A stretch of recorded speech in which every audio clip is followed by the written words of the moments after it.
successo delle iniziative dovute al fatto che si è cercato di focalizzare l'attenzione sulla identità di Forni, identità pastorale fondamentalmente, quindi tutti gli eventi che hanno ruotato all'interno della manifestazione hanno riguardato i pastori, la famiglia dei pastori, coinvolgendo anche ciò che le donne facevano quando i pastori andavano e partivano con la transumanza.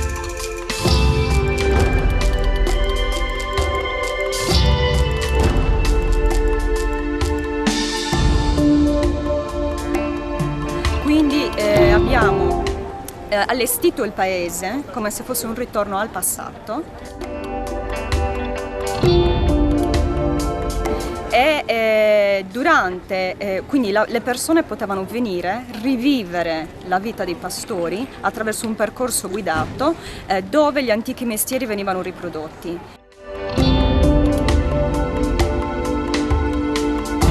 Quindi la produzione del formaggio, la lavorazione dei cesti, dei tappeti, la lana, la vestizione degli abiti femminili e maschili nelle loro varianti, diciamo, di lavoro piuttosto che di festa, piuttosto che del matrimonio.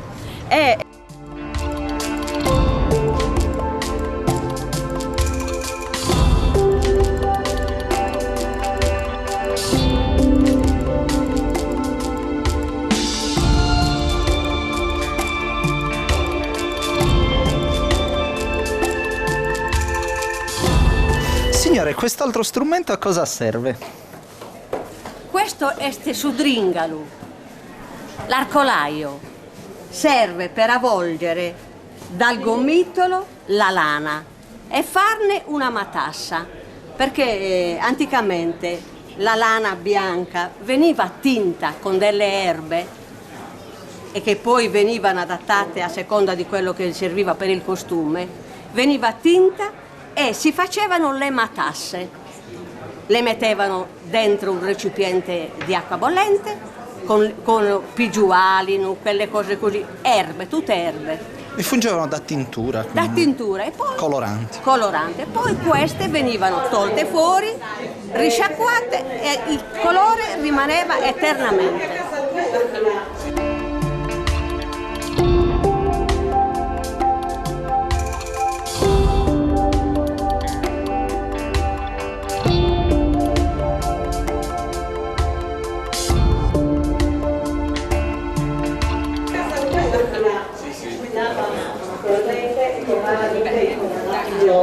Quindi lei ancora oggi senza il sistema industriale saprebbe tingere tranquillamente delle stoffe, dei vestiti? Certo. Lo sappiamo tutti come si fa, perché l'abbiamo visto dalle nostre mamme. Ma questo fino a quanti anni fa andava avanti? Le mie due donne di casa, la mamma e la zia, facevano le tessitrici e l'hanno fatto fino agli anni 56. Io tutte queste cose le ho viste fare in quella data, fino a quella data. Poi piano piano sono andate in decadenza. Cioè è subentrato il moderno, e queste cose non sono state apprezzate. Grazie.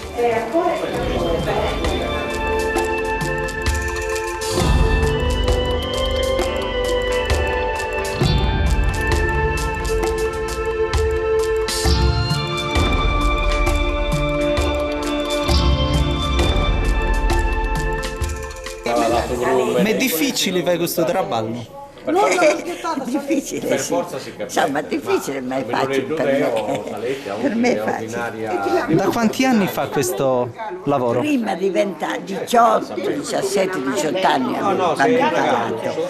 Puoi immaginare quante ne ho fatto di queste da quando mi trovo. Puoi immaginare quante ne ho fatte. Vendute.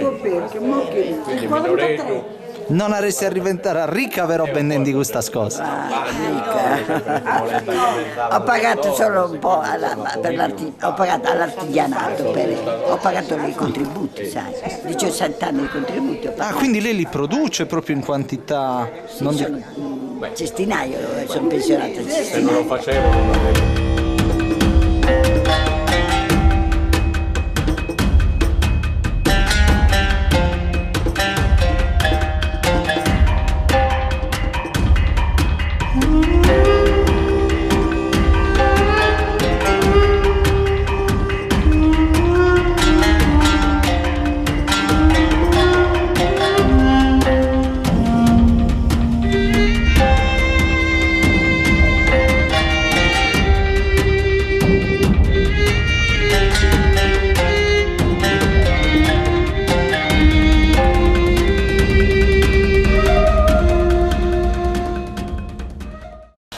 quasi sintetizzati in questo murales che abbiamo alle nostre spalle, gli eventi che avete organizzato quest'anno. Un evento estivo, Fonni è famosa per la neve, per Cortes Apertas, quindi Cortes Apertas, evento invernale, Pastorias diventerà un evento estivo. Diventerà un evento estivo, la prima edizione è un'edizione dalla quale noi dobbiamo assolutamente trarre quell'esperienza che ci porterà a perfezionarla, è la proposta dell'identità fornese che verrà abbinata ad un festival, ad un evento che stiamo programmando per il prossimo anno. Da primo cittadino come vede i suoi concittadini? Stanno partecipando? C'è un concetto di partecipazione?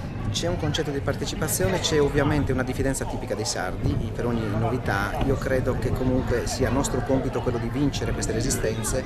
Fonni partecipa, sa partecipare, sono sicuro che Pastorias diventerà un evento importante.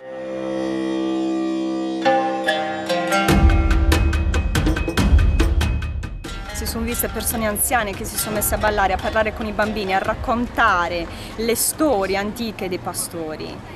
Quindi diciamo le maschere tipiche del paese, molto particolari, con questa loro leggenda del dio Dionisio che ritorna.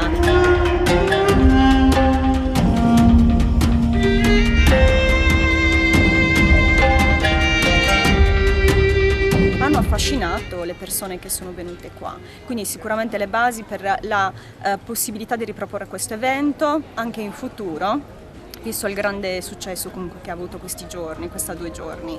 Grazie per questa testimonianza e auguri per la prossima manifestazione. Grazie a voi, un abbraccio da Sardegna Genius.